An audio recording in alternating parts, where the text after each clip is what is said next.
Hello, everyone, and welcome to Buybacks. I'll be your reviewer for today. I'm Lonnie from Horror Heaven77, and the movie I want to talk about today is the 1973 horror anthology from Amicus called The Vault of Horror. Now, The Vault of Horror was a follow-up to the 1972 Tales from the Crypt, which I believe James has already reviewed on this channel. So we're going to look at today. We're going. Oh, son of a bit! Okay, let's try that again. Make sure I got the right one this time. Hello, everyone. Welcome to Body Bags. I'll be your reviewer for today. I'm Lonnie from Horror Heaven77. And the movie that I want to review today is the...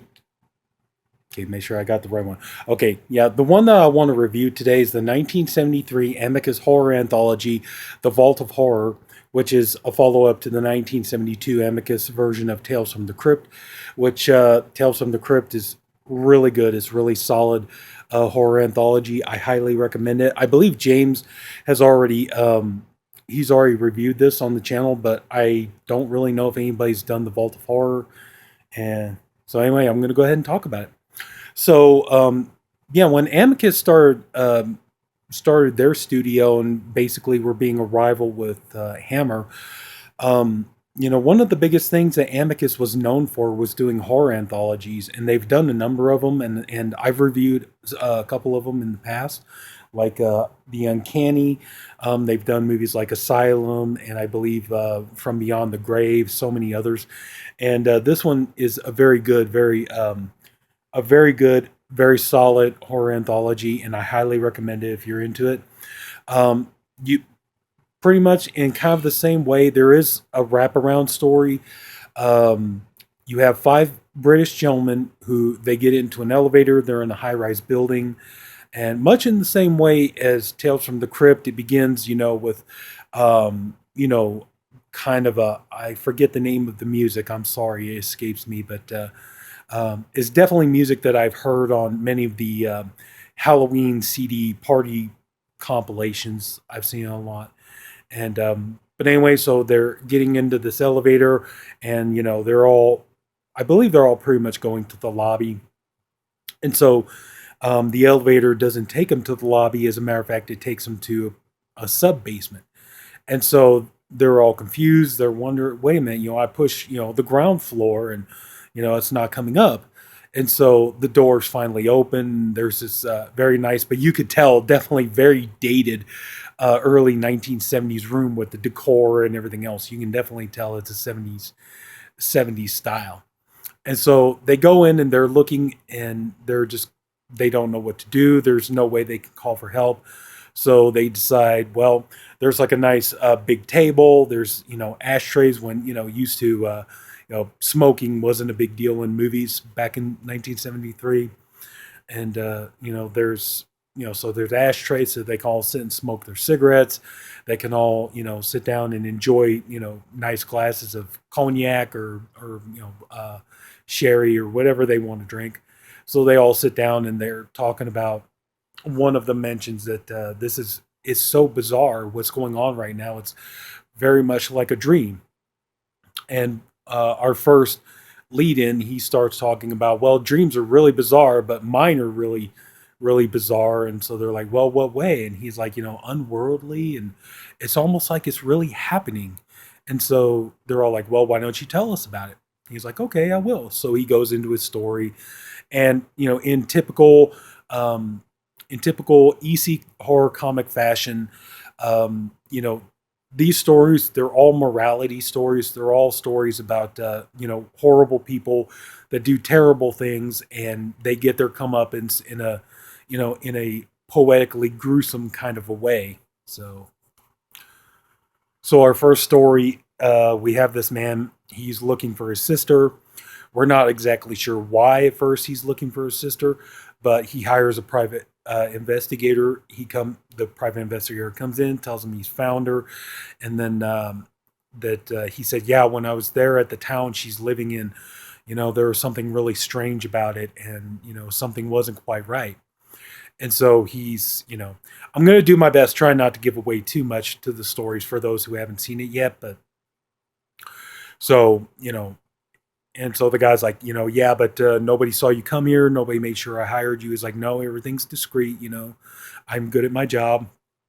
So the man telling the story, he kills the private investigator, and he takes back his money that he gave him. He gets the address, and so he decides he's going to go visit his sister. And let's just say things do not go well once he arrives to that town to see his sister. And we'll leave it at that.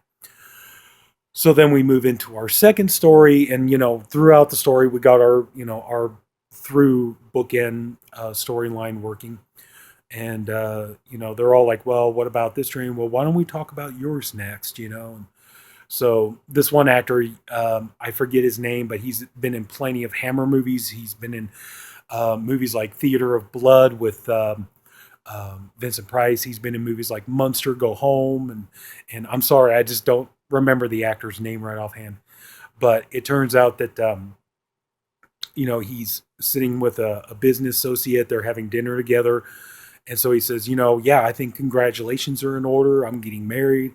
It's like, wow, you're getting married at your age? And he's like, well, I spent a long time. I bought a beautiful house, filling it up with nice things. I need somebody to take care of it and me. And so he tells, he tells about, his bride to be. So then time passes. And so he's married to his wife now. But we find out that this guy really has a problem with cleanliness and tidiness. He's one of these, he says it throughout the story, there's a place for everything and everything in its place. And, it's like, the best way you can ever achieve something is through the value of neatness and things like that. And so he's like constantly berating his wife all the time, telling her that, he has, he's like, I have everything of mine in a certain place, and I don't want you touching it. I don't want you messing with it. Just, don't mess with my house and don't mess with my things. To which one point she's talking to a girlfriend of hers, and they're having lunch together. And she's like, and her girlfriend's like, I don't understand why you put up with that. Why did you marry him? And she explains, she says, my father has no money. I don't really have much of an education. And, I don't have a lot really cut out for me. What else was I going to do? And she's like, but he's really nice. It's just, there's only one problem. What's that? It's like, well, the only thing I can never seem to do is keep his house tidy for him. And so, just as it goes on, so he continues his, harassing and haranguing his wife all the time because, she didn't buy the right groceries, because at one point he tries to cook dinner for her. He's going to make spaghetti, but there's no tomato sauce, no spaghetti sauce, nothing that he can use. And because she forgot to go to the store and pick some up, and he's just, going on and on and on.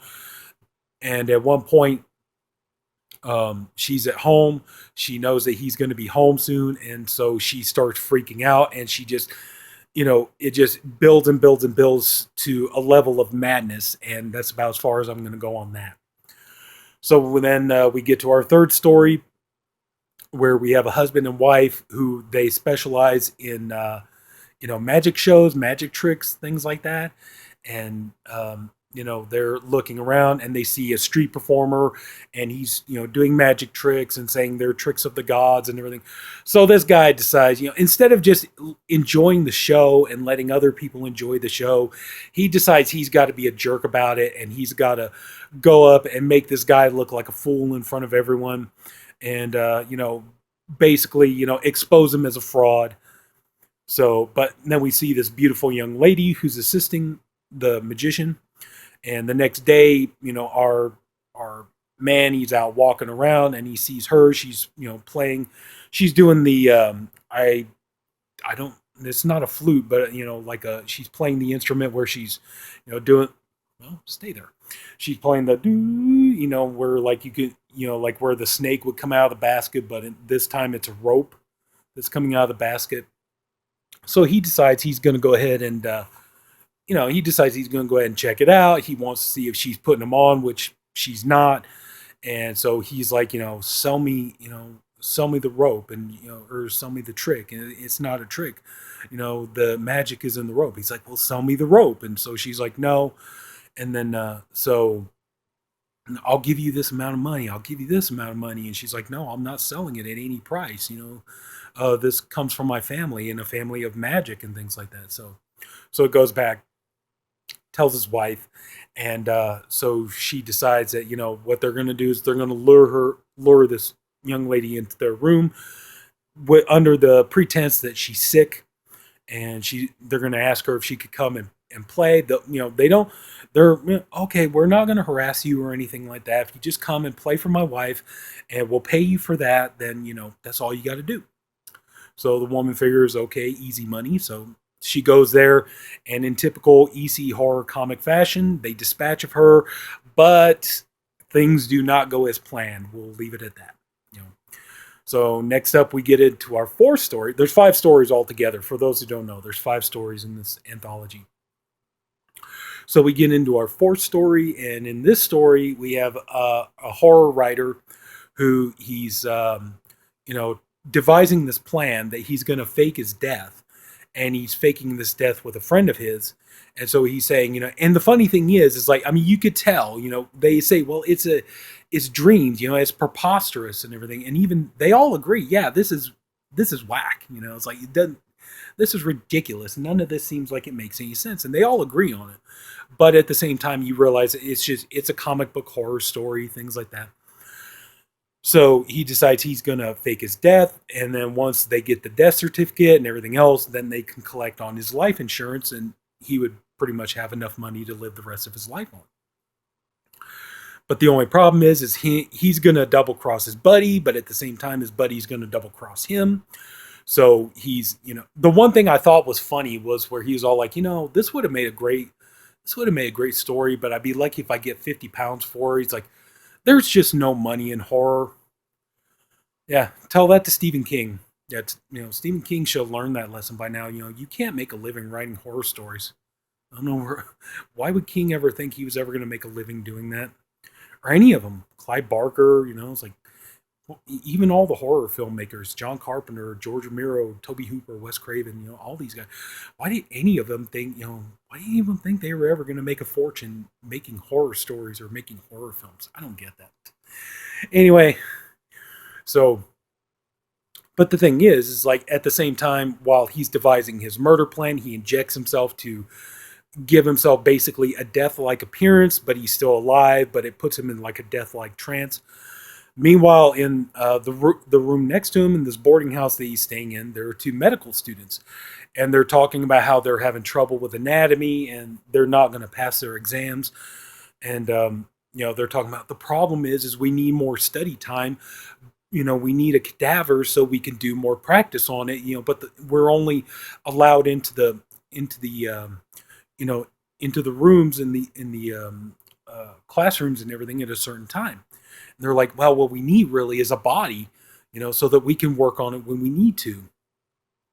So the very next morning, the mail lady, who kind of comes off like she's smitten with the horror writer, she gets the morning mail. She goes up to deliver it to him, and she sees him dead. She screams. And so the 2 medical students come in, and they see he's dead. But, where the landlady can't see it, they kind of look to each other, kind of like, hey, hey, it's a body. We need a body so we can, study for anatomy class and things like that. So then, I'm not going to go too much more into it, but then you have, like I said, you have the partner who's going to help the writer. He's getting ready to double cross him. You have the writer. He wakes up in a coffin. He's buried alive. He's waiting for somebody to get him out. But then you have the 2 medical students, and there's some funny comedy in there. But they go to the cemetery. They meet up with the creepy graveyard keeper, and they're gonna dig him up so they can take the body so they can use it. So, I'm gonna leave it at that. It's like, I'm sorry. I know it's like, but I'm trying not to give away too much for people who haven't watched it. So, and then we get to our final story, which I have to say is probably my least favorite. I still like it, but out of this whole film, that one's probably my least favorite story. Is the last one. And I don't know, maybe it's just me, but that kind of seems to be a thing for me with a lot of horror anthologies. A lot of times, it kind of seems like they always go out on not the best story. That's just my opinion, but whatever.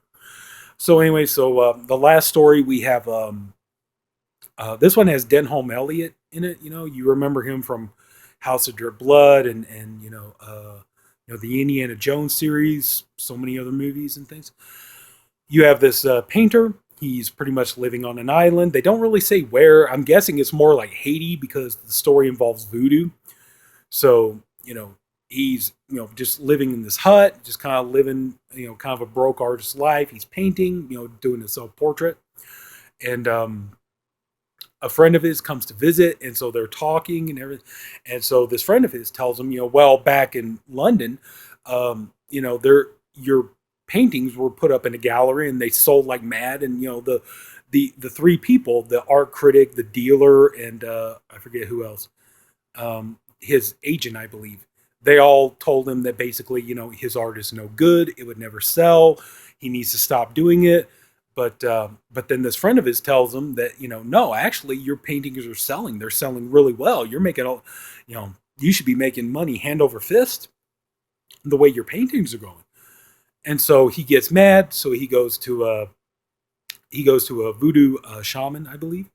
And, he wants to pay for voodoo so that he can get revenge on the people who've wronged him. And so he tells him, okay, there's like a boiling pot cauldron. And so he tells him, put your hand inside the cauldron. He's like, really? Yeah. It's like, you want, he's telling him, you want revenge, you want magic, you have to put your hand in there. So he puts his hand in there, and to his surprise, his hand doesn't get scalded or anything. And so he pulls it out. He's like, okay, so what do I do now? And so he's like, you paint. You're a painter. And so at first the guy feels like he's been gypped.